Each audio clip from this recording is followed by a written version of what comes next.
So what is up, guys? Nick here, helping you to master your technology. I've had the Huawei P20 Pro for about 48 hours now, and I want to share with you my honest feelings. I want to get the elephant out of the room right away. Now, the Huawei P20 Pro, of course, we know that you cannot get it in the US and carrier stores, but you can get it third party at places like eBay and Amazon. And that tells you right there that Huawei smartphones are not officially banned from the US. Huawei has been banned from military bases and government use and more like those kind of things, not from consumers, but we don't know how long that will last. And this all comes based on concerns of spying, but I'm not going to get into this too much. I don't know a lot about it. I'm not a security expert. I don't follow things that much like that. I just review phones, and I feel like this is a really nice phone that you should at least consider if it's in your country. If you're not from the US, maybe we can help you out. If you're here and you want to try one and you're not really concerned about that, you can still buy one third party at this current time of making this video. So with that out of the way, let's talk about the first thing I thought initially when I seen this phone, and that's the build quality has been pretty premium, very nice feel in the hand. It's got aluminum sides around the sides. On the back, you do have a glass build here, and you do have a USB-C at the bottom. I don't like how they did get rid of this headphone jack that they had on prior Huawei devices. It kind of pulled an Apple move, and that's something that people have been complaining about for a long time, and I'm happy that Samsung didn't follow this on their Galaxy S9 Plus, but the fact that Huawei followed this, I don't know. I don't really like that too much, but at least the speakers were very nice on this device. This device also has Dolby Atmos, just like the Galaxy S9 Plus. Now, of all Android phones I've ever used, this one's the closest to an iPhone 10 that I felt ever. Seriously, it's the closest phone to an iPhone 10 that I felt. I mean, the feel is almost identical in the hand. Sans, the iPhone 10 has a more centered, heavy feel. Like it just feels weightier because it's more weight in a smaller body. So the iPhone 10 might feel slightly heavier on the day-to-day just because of its smaller body, but at the same time, the stainless steel sides feel a little more slimier than these aluminum sides on the P20 Pro. So overall, I would call the build quality feel in hand equal to that of the iPhone 10. Now, I haven't had it long enough to give you my opinions on how it scratches and the actual quality of the screen and stuff like that to, say if the quality of the, how long it lasts over time is as good. But I can tell you just on this 48 hours that how it feels in the hand, just the same as an iPhone 10 at a much cheaper price. I want to get into the software a little bit with the Huawei P20 Pro. I mean, first thing I thought when I first got this, honestly, is it's just like my Honor 7X. It is EMUI, so it felt very similar to that, but I was overwhelmed, and I was overwhelmed by all the features in this phone. And not that they had a bunch of features, because there's a lot of features in Samsung phones, there's a lot of features in other Android phones, but over here on this device, they're just hidden everywhere. Like I couldn't even find the always on display. I had to go into like security and then like lock screen or something. And then it was like buried all the way down here. So like this software, you're just going to be playing with this stuff all day, trying to find stuff. And I didn't really like that at all. I felt like this was a really complex phone to learn. And if I wasn't the type of person who's used 1,000 phones, like if I was just a regular consumer trying this phone out, I probably would give up on trying to find some features and just be like, you know what, this phone's too hard. I might be taking it back. Like it's that, it's not that complex, but it's definitely that convoluted, like where things are. It's just not laid out very nicely in my experience so far. So I didn't like the software so far when it comes to how things are laid out. It just doesn't look clean to me overall. And a lot of people might resort to using something like Nova Launcher to give this more of a pixel feel on this device, which can help out quite a bit, but it doesn't take away the fact of what I was talking about with the settings menu. It's a lot going on there, but don't get me wrong. I'm not saying everything is bad about the software. I'm just saying that finding things, it's going to take you some time to learn. And one thing I really loved about this phone is that, this phone actually included a dark mode. It's kind of hidden again, like I talked about earlier, but in the battery settings, if you go down here and you go to this darken interface colors, it has a full blown dark mode. So like it'll change the UI to a dark mode. I'm going to turn it off for the video, but that's nice to see. I mean, a lot of people on iOS been wanting that for an iPhone for a long time, not included, but you get it here on the P20 Pro. So that's nice to see as well. I think it's pretty obvious that Huawei took some inspiration from Apple as well when it comes to their whole software UI. I mean, look at the phone icon. It is similar all day. A lot of the icons, like those Squircle looking icons or whatever they're called, the way they're designed, they look very similar, and even the folders are kind of the same color as an Apple device. So there's definitely some Apple inspiration going on here for the Huawei. They couldn't exactly copy it because that would be lawsuits all day, every day. But you know, the first thing I thought when using this phone is that this is the most iPhone feeling Android I've ever seen. So if you want an iPhone feeling Android device, you really probably will like the P20 Pro. Now, what I mean by that is not that it's as smooth or the same exact feel as an iPhone, but the way the icons are designed, the way the settings menu looks, it's got that similar look as an iPhone, whereas the Pixel 2 XL might feel as fluid as an iPhone, but it's a very different experience altogether. This one tries to hit home on a lot of the similar features that an iPhone offers. I mean, it's down to the face unlock. It has a face unlock that even when you unlock it, it does that little lock icon thing, just like an iPhone 10.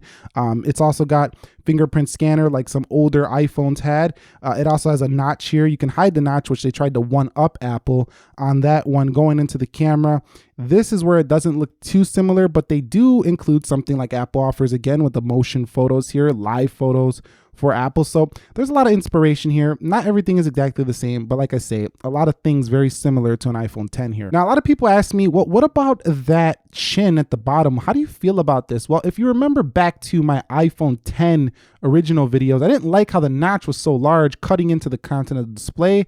And one thing I liked about the iPhone 10 quite a bit was the bottom of the display just kind of went all the way down to the bottom. That's sexy design there for the iPhone 10. And now over here, Huawei was on their way down and they just said, well, let's just stop it right there and add this home button. When clearly they know how to put a fingerprint on the rear of a device. They did it on the Honor 7X. They've done it on the Mate SE. Why not just slap one right there? You might have to put the cameras in the middle, or this would look kind of off with a fingerprint here and then cameras over here. But you could have put the cameras in the middle, put a fingerprint right here, pull this display all the way down. You would have almost a perfect design, just this little tiny notch still in the way a little bit, but still. This whole chin thing, I don't really like it, to be honest with you. And one thing I don't like that much is the home button. While very fast, don't get me wrong, this fingerprint scanner, one of the fastest I've ever seen, it's very thin. So like when you're trying to use it for gesture things, like bringing like the multitasking up, because there's a way to do that, it sometimes is inaccurate. So I don't like how thin this home button is, and it also takes away from the design. So overall, I'm not feeling this chin on the whole so far at the bottom of this device. It's nice that the Huawei P20 Pro did come with an always on display. I don't have it enabled right now, but it does have always on display. I did like that. Charging this device has been very fast. The included supercharger, which is like a fast charger for the Huawei P20 Pro, one of the fastest I've seen on Android devices. It's a very fast charging device, and that battery life, since we're talking about charging, has been stellar. 4,000 milliamp hour, and they really come through and deliver here on this battery life. This thing can just keep chugging along. I mean, I never finished a day. I only had 2 days so far, but like yesterday, I was out all day, came home with 71% battery life. So if you're looking for an all-day warrior phone, this phone is it when it comes to the battery life. Just like the Mate 10 Pro before it, this phone is definitely it. So talking a little bit about the cameras, the camera UI, again, just like the settings menu, at first is daunting. There's a ton of features here, and you kind of got to know what you're doing to get the right photo. You got to use the Pro mode if you want maybe some of the best exposure you can get on this phone. Going into more, you got to kind of learn these options in here. You got the slow-mo, panorama, monochrome, lighting, painting, HDR, time-lapse. We'll go through more of this in the full review.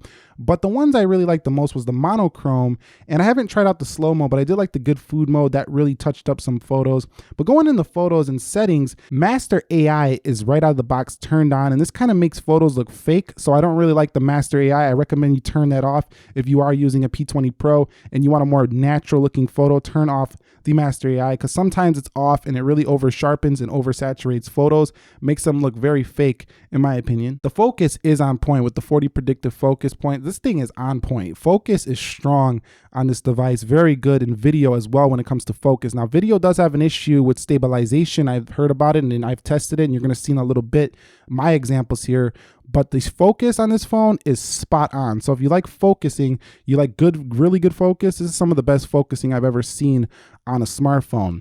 Now going over to the portrait mode, let me go over to the portrait mode. This has produced some pretty good bokeh as well so far. In the night mode, I still haven't tested this, so I can't give you honest thoughts on that so far, but I tried it in a dark lit area and it really brightened the photos. So I tried it like in a indoors in a bright area or dark area, and it really brightened it up. So that was nice. This whole aperture mode, I haven't only use this much, but really you can just change right here the aperture, and it just makes photos, just another thing you can do to make your photos look a little bit better.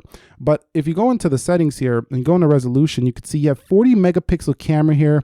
I didn't actually like the photos produced from that 40 megapixel image. I know you can blow it up and, edit it up in Lightroom, so the pros will love that, but the 10 megapixel for most folks is going to be just fine. Overall, I was not really happy with this front-facing camera. It was pretty disappointing. I know, hello, how you doing over there? Very soft images so far, and really over sharpened, and it looked a lot like the $200 Honor 7X from that front camera. So I'm not very impressed with that. You can do 1080p, but you have to do in video, you can do 1080p on the front, but you have to turn off the beauty mode. You got quite a few features on the front here as well.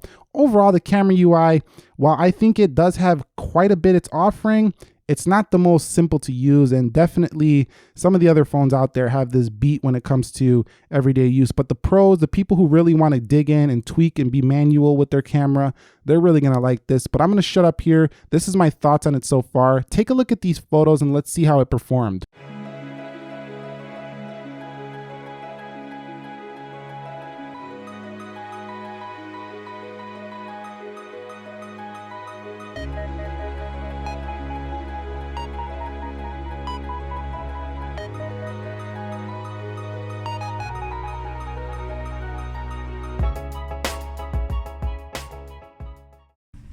So here's some 4K with the Huawei P20 Pro, and you can see this is how it kind of looks, just walking a little bit, and you can see there's just a little bit of shake here. The OIS not on board is really not making this scene or this walk be too easy. I'm in my backyard here. You can see it's a little bit shaky. It's not too steady, but if you do have steady hands, the focus is pretty good. Say hello, Peyton. Say hello to the P20 Pro.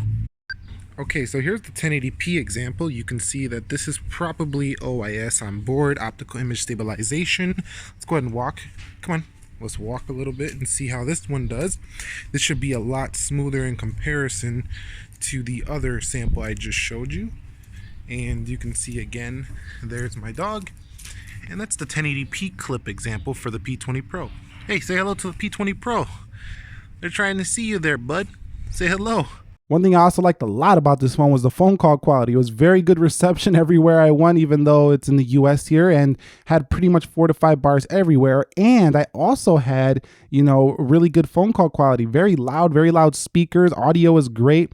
And I recommend it for a phone. It's a good phone part. Like if you like phone calls, very good phone call quality. Some of the best I've seen on an Android device. Talked about camera. We talked about my honest feelings with battery so far. We talked about the notch. We talked about pretty much everything that matters here. But I think the performance is one area that I really enjoyed as well. Even though it's a Kirin 970, it competes more directly with a Snapdragon 835 series. It's been pretty smooth, and the whole multitasking thing has been great as well. So it multitasks very nicely. Had no issues with performance. It's not quite as fluid and fast feeling as a Galaxy S9, but sometimes the S9 twitches, where this one didn't really twitch at all. The screen on the whole, I think, is way better on the Galaxy S9. But still, this is really close to an iPhone 10 screen. So if you like the 10 screen, you'll really like this one. And that's it so far. I think on a scale of 1 to 10 so far, this phone is about an 8. I think it had the potential to be maybe the perfect device if Huawei wouldn't have over sharpened that front camera. The rear cameras, I think they're a little bit harder to use than most phones, making this phone probably out of the question for people who want something simple and just point and shoot. But if you really know how to work these cameras, they can outdo some of the best flagships out there. But that's not always the best option for people who just want a quick point and shoot camera. Lastly, the software. I mean, the software, it does have a lot of features, but I just don't think it's quite up to the level as a Pixel phone, a Galaxy phone, or even an iPhone. So this would probably be fourth in line for software. Anyway, if you found this video helpful, enjoyable, entertaining, informing, click that like button for me. And if you're new here, consider subscribing for more. Be sure to be well, and peace.